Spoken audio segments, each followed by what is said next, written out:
فأما الإنسان إذا ما ابتلاه ربه فأكرمه ونعمه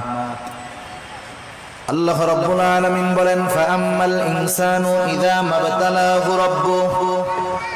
মানুষকে যখন তার রব পরীক্ষা করার জন্য ফাআকরামাহু ওয়া না'আমা তাকে সম্মান দেয় আর সম্মান দেয় সম্পদের মালিক বানায়া দেয়। একটু খেয়াল করেন আল্লাহ তাআলা বলতেছেন মানুষকে পরীক্ষা করার জন্য যখন তার রব তাকে সম্মান দেয় সম্পদ দেয় তাকে নিয়ামত প্রদান করে সে নামাজ না পড়ুক রোজা না রাখুক সে মানুষের কাছে বলে বেড়ায়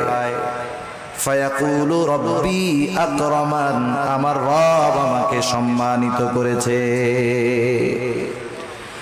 আল্লাহ তাআলা বললেন আমি মানুষকে সম্মান সম্পদ নিয়ামত পরীক্ষা করার জন্য দেই